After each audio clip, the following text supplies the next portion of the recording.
আমরা প্রথমে শুনছি যে একজন লোক এই জায়গায় পাশ লেগে মরে গেছে। এখন এটা যখন আমরা শুনছি, শোনার পরে এটা শুনছি তার আত্মীয়রা আসছে, তারা বাড়ি থেকে মানুষ পাঠিয়েছে, আসছে না। তখন ওদের একজন লোক এসে ওই ভেন্টিলেটারে দেখছে যে লোকটা লটকানো অবস্থায়।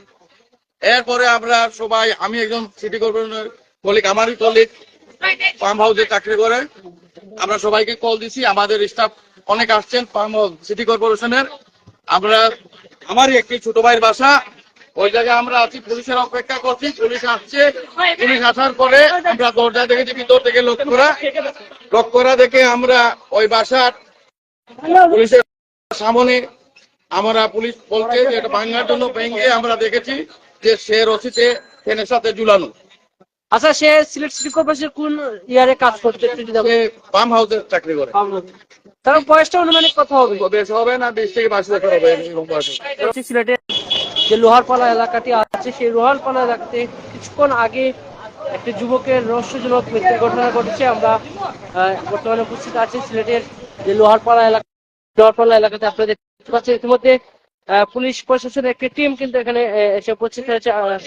দেখতে পাচ্ছেন সেই বাসাটি পুলিশের একটা টিম কিন্তু প্রবেশ করছে। আপনারা দেখতে পাচ্ছেন যুবকের রহস্যজনক মৃত্যু কি না আত্মহত্যা, সেটা আমরা এখনো জানতে পারিনি। এবং আপনারা দেখতে পাচ্ছেন সেই দরজাটি কিন্তু বাহির থেকে তালা মারা অবস্থা আছে।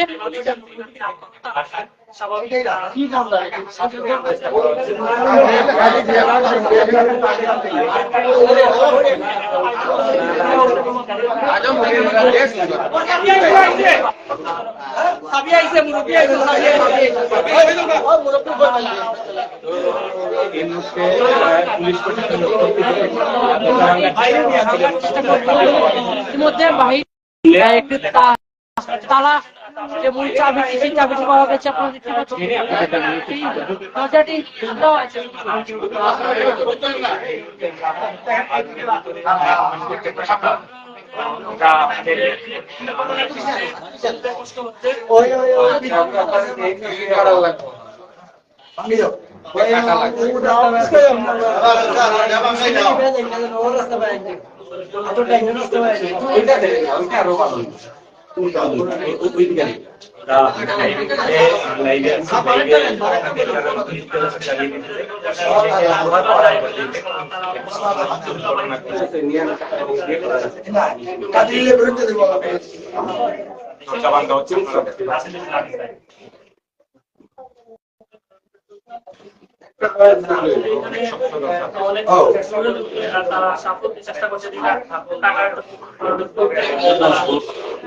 জানা গেছে না, আটকাও না যায়, ভেন্টিলেটারে ফেসে দেখছে। ওটা কি আপনার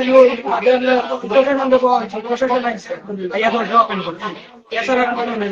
এই ছেলের বাড়ি কোন জায়গা?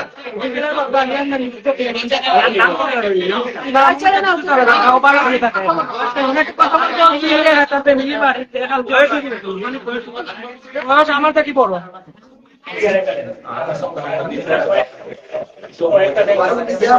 তো কে কোথা থেকে আমাদের সাথে যুক্ত হচ্ছেন কমেন্ট করে জানাবেন।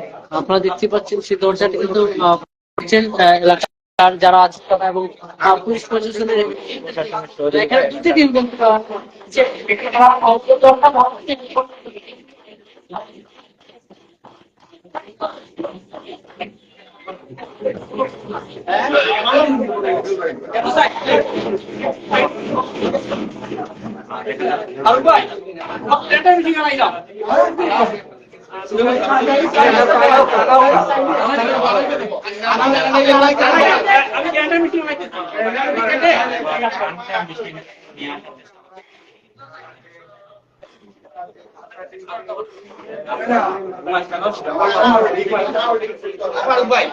নিচে পাবে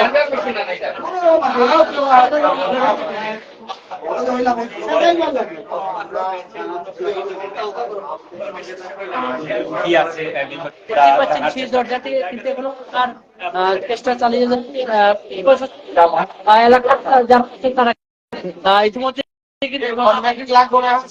দরজা ভাঙা হয়েছে।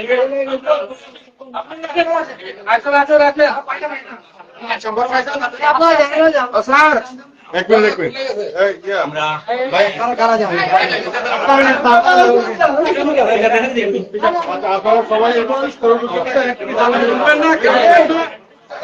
ইতিমধ্যেই কিন্তু দরজাটি ভেঙে দেওয়া হয়েছে এবং আমি যেটুকু দেখেছি সেটি হলো যে আত্মহত্যা হবে, সেই আত্মহত্যা কিন্তু সিলেটের যে তার বয়স আমরা জানতে পারি, তার বয়স 24 বছর। তিনি সিলেটের যে লোহারপাড়া এলাকাটি আছে, সেই লোহারপাড়া এলাকাটি সে বসবাস করতো ভাড়াটিয়া অবস্থায়। সেই আত্মহত্যা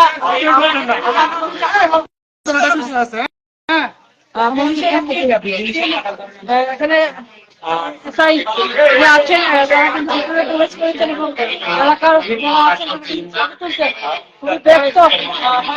আপনারা দেখতেই পাচ্ছেন আমরা আছি সিলেটের যে লোহারপালা। ইতিমধ্যে তার সুনতা হলের জন্য কিন্তু দরজাটি বন্ধ করে রেখে দেখতে পাচ্ছি ওর পরিবারের লোক আসছে, ওর চাচা আসছে, খবর পাওয়া ওদের কাছ থেকে জানতে পারবেন। বুঝতে পারছেন কয়টার দিকে? আমি তো সেটা বলবো, আমি ছিলাম তো, আমি ওই যে গেছিলাম সিঙ্গিতে। একটু বলবেন আসলে পরিচয় দিয়ে। ভালো ছেলে এখানে চিনি, আমাদের এলাকারই সন্তান।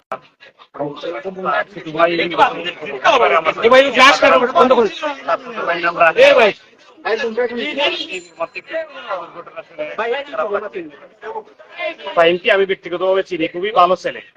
এই টিভিতে পানির পাম্পে চাকরি করেছিলেন সিটি কর্পোরেশনের। আর আজকে একটি বছর আগে এই ঘটনা শুনে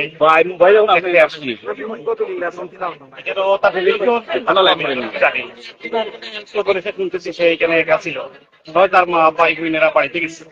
তো আপনি তো এই এলাকার মনে করেন নাকি? কিনা আমি টিভি গেট টিভি গেটে ওর সাথে চলাফেরা কি হবে? আমার বাড়ি আপনার বাড়িতে কি হয়? ওর আসলে ওর নামটা কি, বাড়ি কোন জায়গায়? ওর ফ্যামিলিতে আসলে কয়জন ভাই বোন? আমরা কথা বলে জানতে পেরেছি যে তার নাম ফাহিম আহমদ। তিনি সিলেট সিটি কর্পোরেশনের যে পাম্প শাখাটি আছে, সেই পাম্প শাখাতে সে কিন্তু চাকরি করতো। আপনারা দেখতেই পাচ্ছেন এখানে এলাকার সমস্ত নাগরিক বৃন্দ যারা আছেন তারা কিন্তু মহিলা থেকে শুরু করে তারা কিন্তু এখানে উপস্থিত